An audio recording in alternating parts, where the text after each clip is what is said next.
Will Rogers had a reputation that he could make anybody laugh. And he was really a hilarious guy if you read any of the stuff he said or wrote. But when he was active in Washington, D.C., President Calvin Coolidge was there, and he had a reputation for not laughing at anything, for never laughing. That was Coolidge's reputation. And finally, Will Rogers is invited to the White House, and people wondered what would happen. A guy that can make anybody laugh and a guy that doesn't laugh at anything. And I mean, their reputations were at stake. And it said that when Will Rogers came through the reception line, that they introduced him to the president. So, Mr. President, this is, Will Rogers. And they said to Will Rogers, this is President Calvin Coolidge, that Will Rogers leaned into the president and said, I'm sorry, I didn't catch your name. What was it? And Coolidge cracked up laughing, thought it was the most ridiculous thing he had ever heard before. So for a few moments this morning, I want to talk to you about the value of cheerfulness, laughter, humor, whatever you want to call it. Maybe those things don't sound like a fit subject for a sermon, but there's actually a verse in the Bible that I think might challenge your mind about that. And if you know me very well at all, you probably know that I like to look on the lighter side of things. It's just kind of how I'm wired up. Try to see what's funny in any given situation. That's just how I am and what I do. And I'm usually on the lookout for an opportunity to laugh for one reason or another. I don't know what your favorite verse in the Bible is. I heard about a single lady. Her favorite verse was Matthew 16:24. If any man would come after me, let him. And my second favorite verse, though, isn't that one. It's Proverbs 17:22. And if you have your Bible, look over to Proverbs 17:22, and you probably know this verse already. Proverbs 17:22, a joyful heart is good medicine, but a crushed spirit dries up the bones. You know, the older I get, the more wisdom I really see in those words. And that's what Proverbs is, a book of wisdom. And there really is wisdom in this verse. A joyful heart is good medicine. I'm probably most familiar with the translation of cheerful heart is good medicine. You probably know that. But I think King Jimmy's version has it best.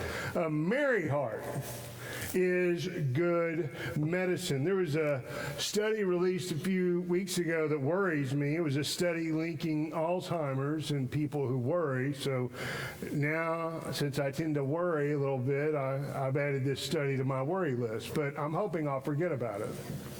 So I worry, right? And I think this verse from Proverbs, a merry heart is good medicine, it's a question about attitude. It's a question about the way you approach your life. It's the idea of seeking good in each present moment that you're in. It's a question of declaring that this is the day the Lord has made, and I will rejoice and be glad in it.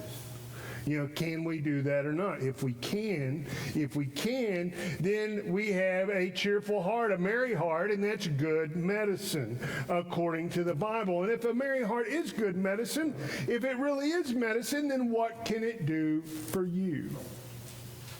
What can it do for you? How does it work? Well, I looked into it, see if the Bible, was lying. And it's not. What can a merry heart do for you? Well, first of all, a merry heart is a great stress reducer. A merry heart is a great stress reducer. And since maybe we'll get another opportunity to laugh, I'm going to have a volunteer for a little bit this morning, maybe. How about Crystal? You're up front and center. You sit up here close. You can help me out a little bit. Come on up. Yeah, all right. What's your name? Crystal. Crystal? Crystal what? Walker. Walker, okay. You've been coming to church here very long? For 10 years-ish. 10 years-ish. You ever lift any weights, Crystal? Yes. You do? You've lifted a bunch of weights? Yeah. before. What if, do you think you could lift like 150 pounds if you've been working out real long? Yeah. All right, can you strike a pose like you're a weightlifter with 150 pounds over your head? Well, now act like you're really doing it now. Now stand up, press it, push it up. Okay, hold the pose with your arms up there. There you go. Hold it. Now, what if I tickled you while that was going on? What would happen with the weight if you were really holding that over your head? Throw it on you. Fall on me. It'd probably fall on your head, wouldn't it? Do you think it'd fall on your head? Yes. Now, why is that? Because I lost focus. Well, yeah, or it's hard to be all tense and everything when you're laughing, right? Right. Yeah. You'd probably drop it. Yeah. Might get hurt. Yeah. Think that's true? Yeah, probably. All right. You did a great job. Everybody thank Crystal. Everybody thank her. But I mean, that's true, right? If you're laughing, you can't be tense. You can't do it. It's impossible to really laugh and be all tensed up about anything. And if you belly laugh, you're not going to be able to do anything like that at all. When you laugh, your muscles, your stress, everything seems to relax. It relaxes. Laughter is a great stress reliever. It loosens our muscles. It takes pressure off of our hearts when we laugh. You can go to a workshop on stress management if you want to. You can listen to tapes from some guru or watch some YouTube videos or whatever, but it really won't do you as much good as maybe watching some kind of comedy that really makes you laugh. If you want to lower your stress, a merry heart is a great stress reducer. Stress kills. Stress tightens every muscle in your body. Stress causes inflammation. It tightens every artery.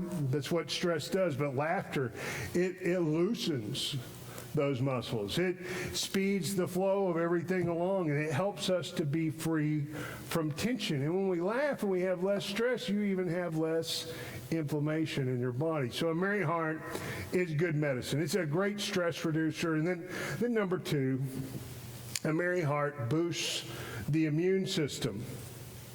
A merry heart boosts the immune system.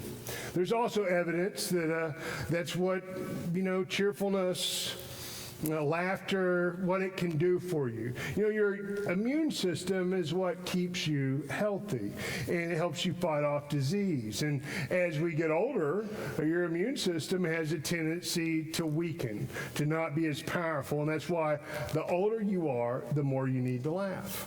Did you know that? And yet I found that over the years that the older people get, a lot of times, the less they laugh. Why is that? Why do we take ourselves so seriously the older we get? Why is that? It's been shown that people who laugh more have fewer colds and fewer respiratory illnesses of one kind or another. That's crazy, isn't it? But it's true. Studies have found out that any positive emotion can do that for us. I read about this study one time. They took a group of students who were watching a film about Mother Teresa, and they hooked them up to some type of device that would constantly be checking their blood, and it was looking for some chemical in the body that is known to fight off disease. And so it was going to measure this every little bit while they watched to see, does this chemical go up or down based on what you watch. So they're watching this movie about Mother Teresa. She served the poor and all this other stuff. And a lot of people didn't like Mother Teresa when they started, or they thought she was a fraud or whatever. It didn't matter. Across the board, everybody watching this, that chemical that fights disease just kept going up and up and up while they watched it. Then they had them watch this movie about Attila the Hun. And the chemical went down and down and down. And then they showed them a 1980s Arnold Schwarzenegger movie, and 3 of them died. Well, I made that up, but see, you laughed. Right. You laughed. You thought that was a little funny. So that's good. But the first two were absolutely true. And so research shows that positive emotions can help fight off disease. It gets the endorphins going in our brains, and good things happen. One love song says, I've often walked down the street before, and the pavement always stayed beneath my feet before, and all at once I'm several stories high. That's those endorphins kicking in, if you can relate to that lyric at all. If you've ever felt that, it happens when we're in love. It happens when we laugh, you know. It's those endorphins just pushing us along. It gives our face a warm glow. It lowers our blood pressure, and it helps us feel good all over. So there's this growing body of evidence that a good laugh, like good foods, good friends, and good religion is part of a beautiful lifestyle. Many years ago, there was a guy named Norman Cousins. He wrote a book about all this. I'll tell you the title eventually.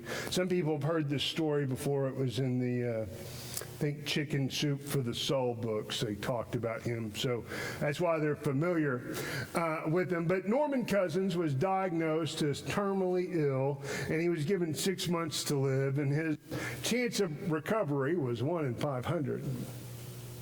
And he could tell that worry, depression, stress, anxiety, anger that he had in his life had contributed to and perhaps caused his disease. And he wondered if illness can be caused by negativity, can health be caused by positivity? And he was familiar with the verse that I'm talking about this morning. A cheerful heart is good medicine. So he decided to make an experiment of himself. Laughter was one of the most positive activities he knew. He rented all the funny movies he could find, and this was before VCRs. He had to rent it on film. And he would actually watch it. He would watch them all the time. That's what he did when he was at home. He was watching something funny. He read funny stories when he wasn't doing that. He asked his friends and family, hey, if you hear something funny or something funny happens in your day, call me. I want to hear about it. And so he'd be getting calls all the time, people telling him these funny things that had happened. And, his pain was so great in there when he started all this that he often couldn't sleep. But he found that he found something really funny. Laughing for about 10 minutes would get rid of his pain for several hours, and he would be able to sleep. Well, he fully recovered from his illness, and he lived another 20 happy, healthy, and productive years. And if you want to read about it, he wrote a book called Anatomy of an Illness, and he talks about it. He credits visualization, the love of family and friends, and laughter for his recovery. He believes that was the thing that did it. Some people, they think laughing is a waste of time or it's a luxury. Some people say it's a frivolity, something, that serious people, they're worried about other things. They don't make time for that. And nothing can be further from the truth. Laughter is essential to our equilibrium, to our well-being, to our aliveness. I mean, if we're not well, laughter helps get us well. If we're stressed out, laughter helps the stress to go away. And if we are well, if we aren't stressed out, well, laughter will help keep us that way. Since Cousins' groundbreaking work, scientific studies have shown that laughter actually does have a curative effect on the body, the mind, and the emotion. So, if you like laughter, consider it sound medical advice to indulge in it as often as you can. And if you don't like laughter, well, then take your medicine and laugh anyway, right? Give yourself permission to laugh when something's funny. funny. That's okay. Laugh long and loud and out loud. If something's funny, it's worth laughing about. The people around you may think you're strange, but sooner or later they'll probably join in with you if you laugh long enough, even if they don't know what you're laughing about. You know, some diseases may be contagious, but it's funny because the cure of laughter is contagious as well. So I believe that humor is a gift from God, and He's given it to us, and maybe it's been with us since the very beginning. I don't know if you're familiar with the Apache creation story, but I really like it. And maybe this is how it happened. I don't know. But I'm going to give you a very simplified version of this story. In the beginning, God created the animals. And God laughed when He saw the strange shapes and antics of the animals on the earth. And then God created man. And the first thing God said to man was, laugh. And the man laughed. And when he laughed, the birds burst forth in song, and the dog jumped and wagged his tail. Then God had the man fall into a deep sleep. And while he slept, God made another creature like man, but different, a woman. And when man awoke, he took a good look at the woman, and he laughed in delight. And the woman laughed in return. And they laughed together. And that's how the world began. I don't know if that's how it actually was, but could have been. Proverbs declared over 2,500 years ago that a merry heart is good medicine. Medical science has confirmed it in recent years. And so it is. It's good medicine.